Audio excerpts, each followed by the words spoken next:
What do you mean by alternate investment? What investment is investment? No, they're like traditional investment. People usually invest. Like if I what about I know FD, RD, mutual fund, SIP. Exactly. The answer lies there. Like these are all traditional ways of investing. People know. So the lack of awareness where people can invest in invoices, like in real business transactions, where people can invest in corporate bonds. So where people can invest in startups. The India lacks awareness on alternate investment. What UpTik do actually? So UpTik is an alternate investment platform where we wanted to do invoice discounting. Invoice discounting. Invoice discounting. Okay, what does it mean? Suppose you have a business.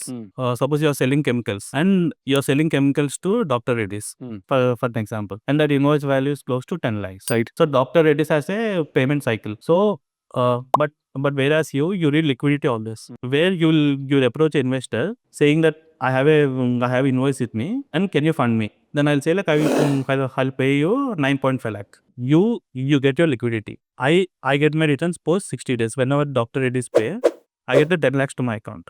I paid 9.5 and I got 10 lakhs. So this 50,000 becomes my profit. Here I invested in a real business transaction.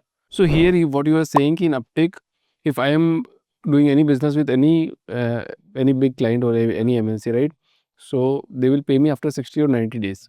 But if I will come to you, you will pay me upfront amount with deducting some amount. Correct. So there is a vetting process. But again the company, the second company, to whom they will pay? So basically that's where the escrow account comes. Escrow account. So there's a tripartite agreement. Whenever we sign an agreement with the vendor, there's a tripartite agreement that we do. So the vendor, us and the bank. So we'll direct the bank saying that this particular invoice is already been sold to us. So whenever the blue chip company pays through SBI account, it directly hits our company account. We have a strong checklist that we follow. There's a certain turnover limit that we check. And we also check like how many times the vendor has done the deal with the blue chip company. How many times did the transaction happen?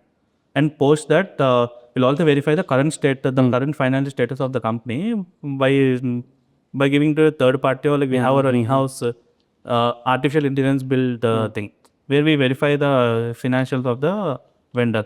So once we feel confident, and then we sign up a very strong legal agreement, which is like mostly investor friendly agreement that we do, because we follow investor first policy.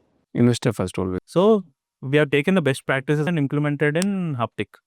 So where the user can verify all the details, like before investing itself, a user in UpTik can verify who is the vendor, what is the invoice that the vendor is selling, what is the goods and services that the particular vendor has rendered to the blue chip company, right? And also they can see all the agreement that that the vendor has done with us, and like what is the kind of securities that we have collected from them.